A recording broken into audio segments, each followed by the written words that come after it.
जय श्रीराम जय हनुमान आपण मानक एमकेडी न्यूज को स्वागत जनाऊँगी। आज हूँ 21 जुलाई सोमवार। आज किसी टॉप न्यूज अपडेट विषय जाना मो सहित जोड़ी हुई रही चैनल को सब्सक्राइब कर बेल आइकन को क्लिक करंतु। आसंतु आज किसी न्यूज अपडेट विषय जानिबा। केंद्र मंत्री पीयूष गोयल कहिसंती जे भारत ईएफटी अर्थात यूरोपियन फ्री ट्रेड एसोसिएशन मुक्त वाणिज्य चुक्ति अक्टोबर 1 रु आरंभ हेबो। ईएफटी एक व्यापार गठन जहाँ स्विट्जरलैंड, नॉर्वे, आइसलैंड और लिचेनस्टाइन अछंती।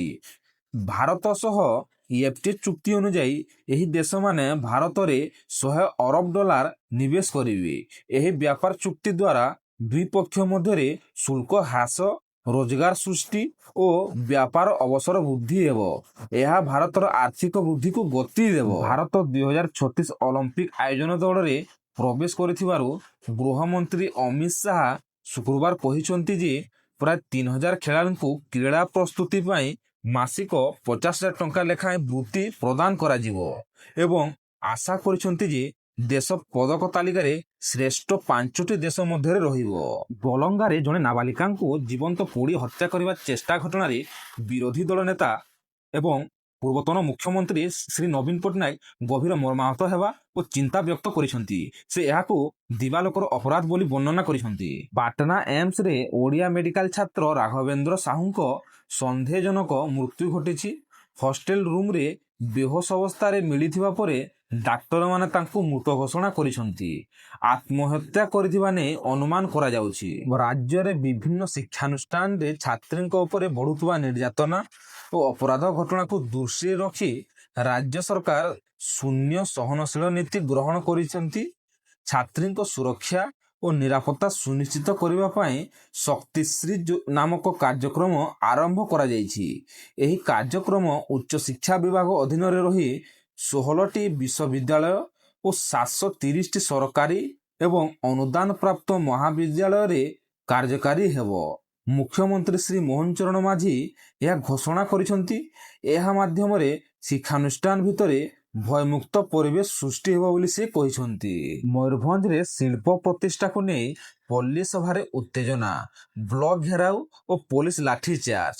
ମୟୂରଭଞ୍ଜ ଜିଲ୍ଲା ରାଇରଙ୍ଗପୁର ବ୍ଲକରେ ରୁଙ୍ଗଟା ଅଞ୍ଚଳରେ ଶିଳ୍ପ ପ୍ରତିଷ୍ଠା ପାଇଁ ପଲ୍ଲୀ ସଭା ଚାଲିଥିଲା। ଫଳାଫଳ ଘୋଷଣା ନ ହେବାରୁ ଗ୍ରାମବାସୀ ରାଗି ବ୍ଲକ ଘେରାଉ କଲେ, ପୋଲିସ ଲାଠିଚାର୍ଜ କଲେ। ଦୁଗ୍ଧ ଉତ୍ପାଦନ ବୃଦ୍ଧି ପାଇଁ କାମଧେନୁ ଯୋଜନା। ଓଡ଼ିଶାରେ ଗୋ ଅର୍ଥନୀତି ସମୃଦ୍ଧି ପାଇଁ ନୂଆ ପଦକ୍ଷେପ। ଦୁଗ୍ଧ ଉତ୍ପାଦନ ବୃଦ୍ଧି ଓ ଚାଷୀଙ୍କ ଆୟ ବଢ଼ାଇବାକୁ ଓଡ଼ିଶା ସରକାର ଗୋ ଅର୍ଥନୀତି ସମୃଦ୍ଧ କରିବା ନିଷ୍ପତ୍ତି ନେଇଛି। ଏହି ଉଦ୍ଦେଶ୍ୟରେ କାମଧେନୁ ଯୋଜନା ଅନ୍ତର୍ଗତ 10,000 ଉତ୍ତମ ଦୁଗ୍ଧ ଅମଳକ୍ଷମ ପ୍ରଜାତିର ଗାଈ ଚାଷୀଙ୍କୁ ଯୋଗାଇ ଦିଆଯିବ। ଏଥିପାଇଁ ଏନଡିଡିବି ଓ ଓମ୍ଫେଡ୍ ମଧ୍ୟରେ ଚୁକ୍ତିନାମା ସ୍ୱାକ୍ଷର ହୋଇଛି। ଗିର୍, ସାହିୱାଲ ଓ କ୍ରସ୍ ବ୍ରିଡ୍ ଗାଈ ଦେଖାଯିବ। ବର୍ତ୍ତମାନ ଦୁଗ୍ଧ ଉତ୍ପାଦନ 72 ଲକ୍ଷ ଲିଟର ଥିବାବେଳେ ଏହାକୁ 2036ରେ 165 ଲକ୍ଷ ଓ 2047ରେ 274 ଲକ୍ଷ ଲିଟର କରିବା ଲକ୍ଷ୍ୟ ରହିଛି। ଏନଡିଡିବି ସହଯୋଗରେ ଗୋବର ଗ୍ୟାସ ପ୍ଲାଣ୍ଟ ମଧ୍ୟ ସ୍ଥାପିତ ହେବ। ଏହାଦ୍ୱାରା ଚାଷୀମାନେ ଗୋବର ବ୍ୟବହାର କରି ଆୟ କରିପାରିବେ ଏବଂ ଗୋ ଅର୍ଥନୀତିକୁ ଶକ୍ତିଶାଳୀ କରିପାରିବେ ବୋଲି ମୁଖ୍ୟମନ୍ତ୍ରୀ ଶ୍ରୀ ମୋହନ ଚରଣ ମାଝୀ କହିଛନ୍ତି। ସ୍ୱତନ୍ତ୍ର ଓଟିଇଟି ପରୀକ୍ଷାର ପେପର 1 ଓ ପେପର 2 ସ୍ଥଗିତ ହୋଇଛି। ହାତଲେଖା ପ୍ରଶ୍ନପତ୍ର ଓ ଉତ୍ତର ସୋସିଆଲ ମିଡ଼ିଆରେ ଘୁରି ବୁଲୁଥିବା ଅଭିଯୋଗ ଉଠିଥିବାରୁ ଏହି ନିଷ୍ପତ୍ତି ନିଆଯାଇଛି। 75,000 ଅଭ୍ୟର୍ଥୀ ନିରାଶ ହୋଇଛନ୍ତି। ପୁରୀ ଜିଲ୍ଲା ବଲଙ୍ଗା ପୀଡ଼ିତାଙ୍କୁ ଗୁରୁତର ଅବସ୍ଥାରେ ଭୁବନେଶ୍ୱର ଏମ୍ସରୁ ଏୟାରଲିଫ୍ଟ ଯୋଗେ ଦିଲ୍ଲୀ ଏମ୍ସକୁ ପଠାଯାଉଛି। ଗ୍ରୀନ୍ କରିଡର ବ୍ୟବସ୍ଥା ହୋଇଛି। 14 ଡାକ୍ତର ଚିକିତ୍ସାରେ ନିୟୋଜିତ ଥିଲେ। ବଲଙ୍ଗା ପୀଡ଼ିତାଙ୍କୁ ଭୁବନେଶ୍ୱର ଏମ୍ସରୁ ଦିଲ୍ଲୀ ଏମ୍ସକୁ ଏୟାରଲିଫ୍ଟ କରାଯାଇଛି। ତାଙ୍କ ପାଇଁ ଗ୍ରୀନ୍ କରିଡର, ବେଡ୍, ଆମ୍ବୁଲାନ୍ସ ବ୍ୟବସ୍ଥା ହୋଇଛି। ଉପମୁଖ୍ୟମନ୍ତ୍ରୀ ଶ୍ରୀମତୀ ପ୍ରଭାତୀ ପରିଡ଼ା ପ୍ରତିକ୍ରିୟା ଦେଇ ମୁଖ୍ୟମନ୍ତ୍ରୀଙ୍କୁ ଧନ୍ୟବାଦ ଜଣାଇଛନ୍ତି। ଭଦ୍ରକ ଶାହାପୁର ସାଳନ୍ଦୀ ଘାଟରୁ 1000 କାଉଳିଆ ଜଳ ନେଇ ଆଦିବାବା ଆଖଣ୍ଡଳମଣି ଅନିଜ ନକଙ୍ଗ ଲୋକନାଥ ପୀଠକୁ ବୋଲବମ୍ ଧ୍ୱନିରେ ଯାତ୍ରା କରିଛନ୍ତି। ଭକ୍ତଙ୍କୁ ପାନୀୟ ଜଳ ଓ ପ୍ରସାଦ ବ୍ୟବସ୍ଥା କରାଯାଇଥିଲା। କେନ୍ଦ୍ରମନ୍ତ୍ରୀ ଶ୍ରୀ ଧର୍ମେନ୍ଦ୍ର ପ୍ରଧାନ ଦିଲ୍ଲୀ ଏମ୍ସରେ ଚିକିତ୍ସାଧୀନ ବଲଙ୍ଗା ନାବାଳିକ ପୀଡ଼ିତାଙ୍କୁ ଭେଟି ସ୍ୱାସ୍ଥ୍ୟାବସ୍ଥା ସମ୍ପର୍କରେ ଏମ୍ସ କର୍ତ୍ତୃପକ୍ଷଙ୍କ ସହ ଆଲୋଚନା କରିଛନ୍ତି। ସେ ତାଙ୍କ ପରିବାରକୁ ଶକ୍ତି ଦେଇ ସମବେଦନା ଜଣାଇଛନ୍ତି। ତାଙ୍କ ଶୀଘ୍ର ସୁସ୍ଥତା ପାଇଁ ମହାପ୍ରଭୁଙ୍କ ଚରଣରେ ପ୍ରାର୍ଥନା କରିଛନ୍ତି। ବୌଦ୍ଧ ଜିଲ୍ଲା ଦୁର୍ଘଟଣା ମୃତ ଆଦିବାସୀ ପିତା ଝିଅଙ୍କ ପରିବାରକୁ ମୁଖ୍ୟମନ୍ତ୍ରୀ ରିଲିଫ ପାଣ୍ଠିରୁ 8 ଲକ୍ଷ ଟଙ୍କା ସହାୟତା। ବୌଦ୍ଧ ଜିଲ୍ଲାର ବାରପୋଡ଼ା ଛକ ନିକଟରେ ଦୁଇ ବାଇକ୍ ମଧ୍ୟରେ ମୁହାଁମୁହିଁ ଧକ୍କା ହେବାରୁ ଟିକରପଡ଼ାର ଗଜେନ୍ଦ୍ର ମଲ୍ଲିକ ଓ ତାଙ୍କ 6 ବର୍ଷର ଝିଅଙ୍କ ମୃତ୍ୟୁ ଘଟିଥିଲା। ମୃତ୍ୟୁ ପରେ ମୁଖ୍ୟମନ୍ତ୍ରୀ ଶ୍ରୀ ମୋହନ ଚରଣ ମାଝୀ ଏହି ଦୁଃଖଦ ଘଟଣାରେ ପରିବାରକୁ 8 ଲକ୍ଷ ଟଙ୍କା ସହାୟତା ଘୋଷଣା କରିଥିଲେ। ଏହି ସହାୟତା ଚେକ୍ ଚରିଆପାଲିରେ ଉପଜିଲ୍ଲାପାଳ ଓ ଅଧିକାରୀମାନେ ପହଞ୍ଚି ପ୍ରଦାନ କରିଛନ୍ତି। ଭାରତୀୟ ପାଣିପାଗ ବିଭାଗ IMD ଓଡ଼ିଶାରେ ଜୁଲାଇ 26 ପର୍ଯ୍ୟନ୍ତ ବ୍ୟାପକ ବର୍ଷା, ବଜ୍ରପାତ ଏବଂ ଝଡ଼ ପବନ ରହିବାର ପୂର୍ବାନୁମାନ କରିଛି।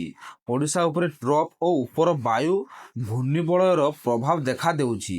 ଅନେକ ଜିଲ୍ଲା ପାଇଁ ୟେଲୋ ଓ ଅରେଞ୍ଜ ୱାର୍ଣ୍ଣିଂ ଜାରି କରାଯାଇଛି।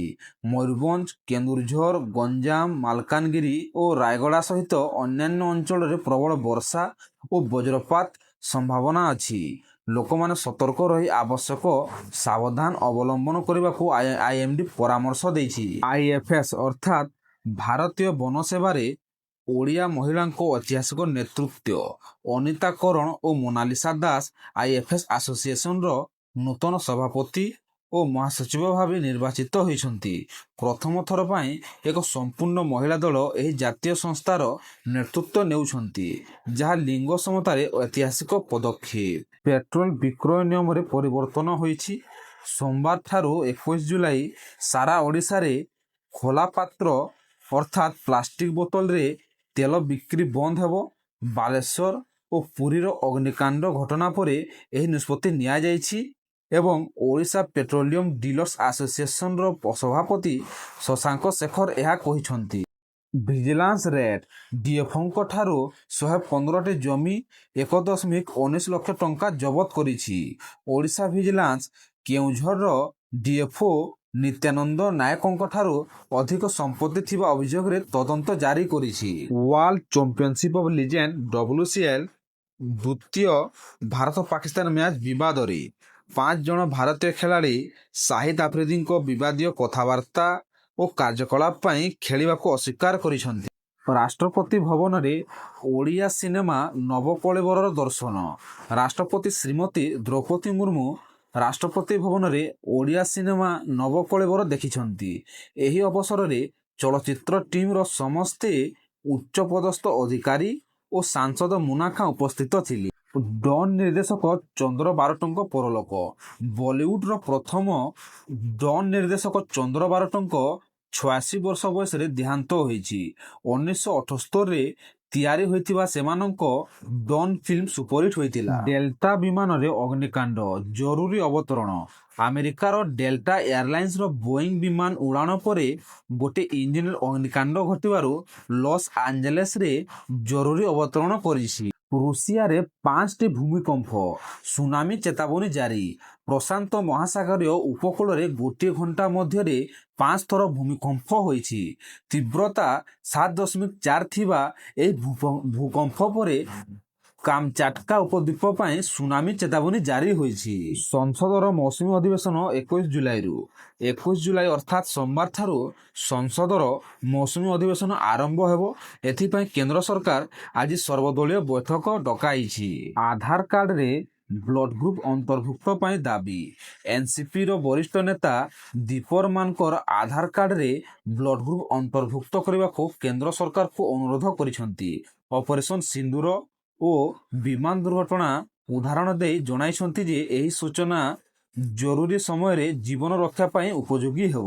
ଆଜିର ନ୍ୟୁଜ୍ ଅପଡେଟ୍ଟି ଆପଣମାନଙ୍କୁ ଇନଫର୍ମେଟିଭ୍ ଲାଗିଥିଲେ ଚ୍ୟାନେଲକୁ ସବସ୍କ୍ରାଇବ୍ କରି ବେଲ୍ ଆଇକନ୍କୁ କ୍ଲିକ୍ କରନ୍ତୁ ଏବଂ ଲାଇକ୍, ସେୟାର ଆଣ୍ଡ କମେଣ୍ଟ କରନ୍ତୁ। ଜୟ ଶ୍ରୀରାମ, ଜୟ ହନୁମାନ।